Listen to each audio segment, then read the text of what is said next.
Hello everyone, आप सभी का मेरे यूट्यूब चैनल पे स्वागत है। यह इरिगेशन इंजीनियरिंग सीरीज का थर्ड लेक्चर है। इस लेक्चर में हम देखेंगे classification of irrigation projects and types of irrigation. सबसे पहले देखते हैं क्लासिफिकेशन ऑफ इरिगेशन प्रोजेक्ट।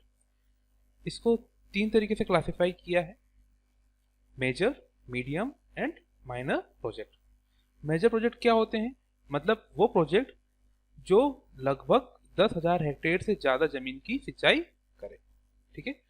अब इसमें इस प्रोजेक्ट में क्या क्या होगा? इस प्रोजेक्ट में सबसे बहुत बड़ा सरफेस वाटर या स्टोरेज रिजर्वायर होगा, मतलब एक बहुत बड़ा डैम होगा।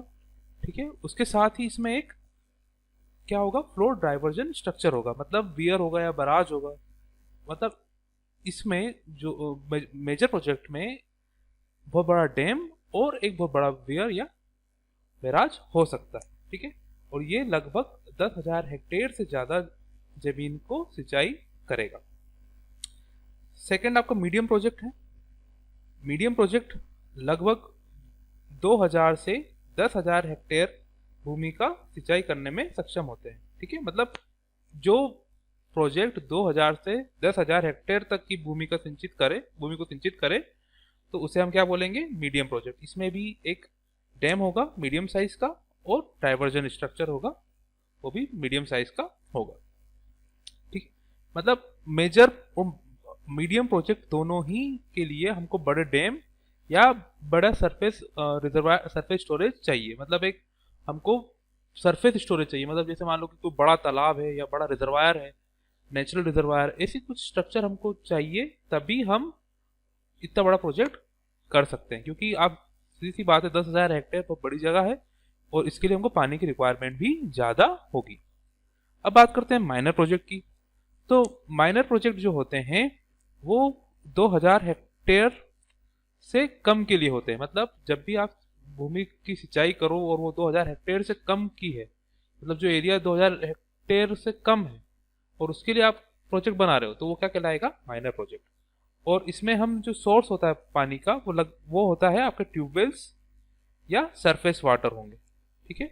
या ग्रेविटी फ्लो फ्रॉम टैंक्स। मतलब इसमें आप या तो जमीन का पानी इस्तेमाल करोगे, ग्राउंड वाटर यूज करोगे, या आपने कुछ टैंक बना रखे हो, मतलब बड़े टैंक, स्टोरेज टैंक बनाए हो जो बरसात में भर लेते हो आप। तो इस तरीके के प्रोजेक्ट क्या होंगे? माइनर प्रोजेक्ट होंगे। अब हम बात करते हैं टाइप ऑफ इरिगेशन की। ठीक है। तो इसको दो तरीके से डिफाइन किया गया है: सरफेस इरिगेशन और सब सरफेस इरिगेशन। सबसे पहले बात करें सरफेस इरिगेशन की। सरफेस इरिगेशन क्या है? जब जैसे मैं खेत में पानी सीधे डाल दूं, ठीक है, तो उसे क्या बोलूंगा मैं? Surface irrigation. मतलब मैं उसकी सतह में पानी डाल रहा हूँ। ठीक है। तो मैं क्या कहूंगा इसको? Surface irrigation. ठीक है। अगर हम हमारे देश की बात करें तो लगभग 75% तक जो खेती होती है वो सरफेस इरिगेशन से ही होती है।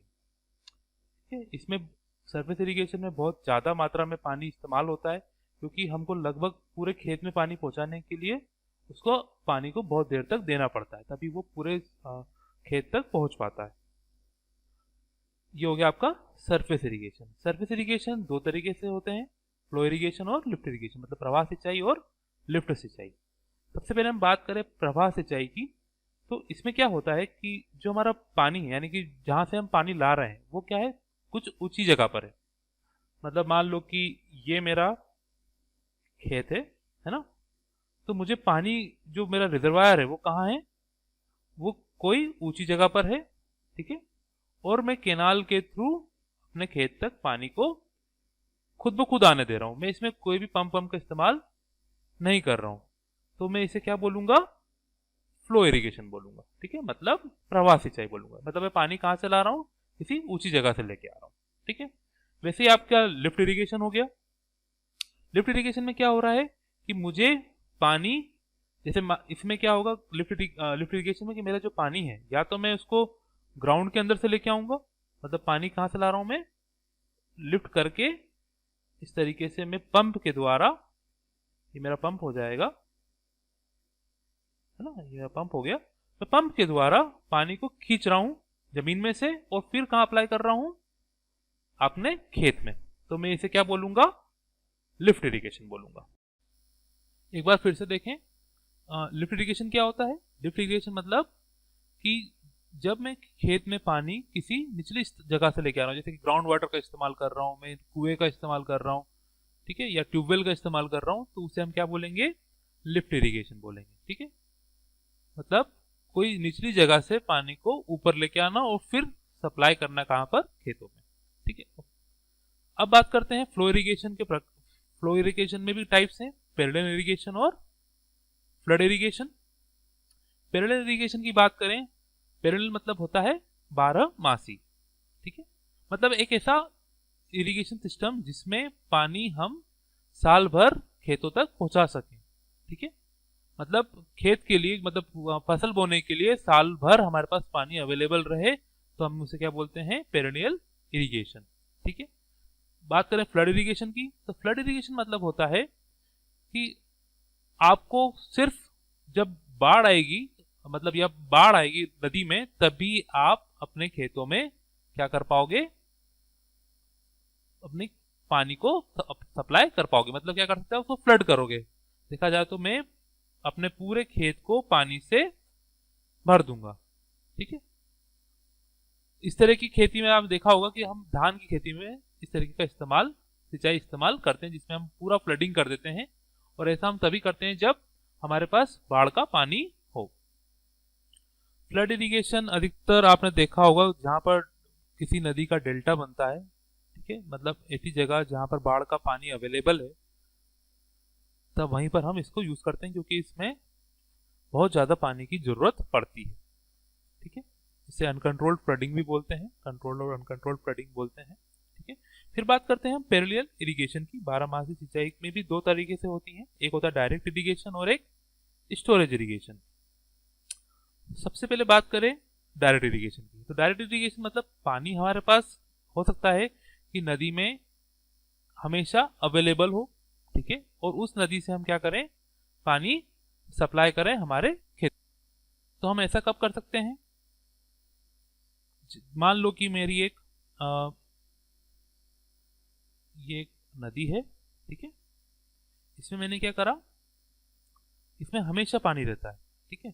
तो मैंने क्या करा? एक डाइवर्जन हेडवर्क बना दिया। मतलब मान लो कि मैंने यहाँ पर एक वियर बना दिया, ठीक। तो इससे क्या होगा? इससे मैं इसका लेवल बढ़ाकर केनाल से अपने खेत की तरफ पानी को ले जा सकता हूँ, ठीक है। तो इसे क्या बोलते हैं हम लोग? डायरेक्ट इरिगेशन, ठीक। मतलब इसमें हम ऐसा कुछ डैम वेम नहीं बना रहे, कोई स्टोर नहीं कर रहे पानी को। जो नदी में पानी बह रहा है, हमने बस वियर बना के उसका लेवल बढ़ाया और हमने हमारे खेतों तक लेके चले गए। फिर आता है आपका स्टोरेज इरिगेशन। स्टोरेज इरिगेशन में जैसे हमको क्या साल भर पानी चाहिए, ठीक है। तो हमारे पास ऐसी नदी नहीं है जो साल भर बहती हो, तो हम क्या करेंगे? हम एक स्टोरेज टैंक बनाएंगे या एक डैम बनाएंगे, जिससे कि हमें पानी साल भर मिलता रहे, ठीक है। तो ये बेसिक डिफरेंस है स्टोरेज और डायरेक्ट इरिगेशन में। इसमें हम कोई, मान लो ऐसी कोई नदी हो जो 12 मतलब साल भर बहती हो, और इसके अंदर हम क्या करते हैं? एक डैम बना लेते हैं, ठीक है। इसमें हम डैम बना लेते हैं। तो ये आपके हो गए पेरेनियल इरिगेशन के टाइप्स, ठीक है। तो हमारा इस तरीके सरफेस इरिगेशन यहाँ पर खत्म हो गया, ठीक है। सरफेस इरिगेशन मतलब जब हम खेतों के सतह पर पानी देते हो तो उसे हम बोलते हैं सरफेस इरिगेशन। इसके दो टाइप है, फ्लो इरिगेशन और लिफ्ट इरिगेशन। फ्लो सिंपल बात है कि फ्लो इरिगेशन के लिए हमको स्टोरेज कहाँ चाहिए? ऊंचाई पर चाहिए, जबकि लिफ्ट इरिगेशन में हमारा स्टोरेज कहाँ होता है?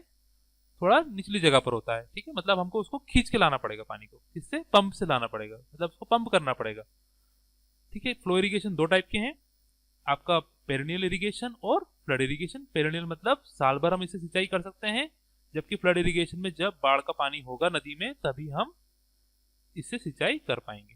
पेरेनियल भी दो टाइप के हैं, क्योंकि हम इसको साल भर कर रहे हैं, तो हमें इसके लिए या तो ऐसी नदी चाहिए जो 12 महीने बहती हो, या हमको एक डैम बनाना पड़ेगा जो हमको 12 ही महीने पानी प्रोवाइड करा सके।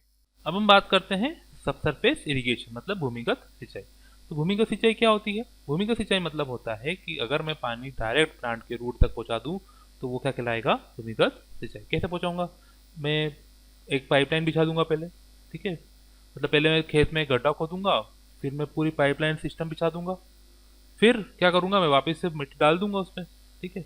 और जो पाइप होंगे उसमें मैं छोटे छोटे छेद कर दूंगा जहाँ जहाँ मैं प्लांट लगाऊंगा, ठीक है।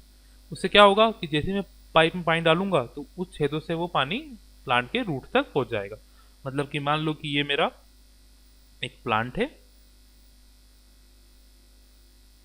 ठीक है, और ये मेरा सॉइल हो गई, ठीक है, ये सॉइल है। इसमें मैंने क्या करा, एक वाटर लाइन बिछा दी, मतलब एक पाइप बिछा दिया। वो पाइप क्या करेगा, पाइप में मैंने छोटे छोटे छेद कर दिए तो पानी इससे क्या होगा, ऐसे रूट रूट के आसपास आ जाएगा, मतलब कि ऊपर तक नहीं आएगा, सिर्फ नीचे रहेगा, सतह से नीचे रहेगा। तो इसे मैं क्या कहूंगा, सब सरफेस इरिगेशन, ठीक है। ये दो तरीके से होता है, नेचुरल सब सरफेस इरिगेशन और आर्टिफिशियल सब सरफेस इरिगेशन। सबसे पहले बात करूं नेचुरल सब इरिगेशन की, तो इसके लिए ये क्या है कि एक नेचुरल है, इसमें हमें को कुछ करना नहीं, ये ऑटोमेटिक हो जाएगा। कैसे हो जाएगा तो बताता हूँ। मान लो कि एक कैनाल है, ये मेरी एक कैनाल हो गई, ठीक है, ये मेरी एक कैनाल है, इसमें पानी है ना, इसमें पानी बह रहा है।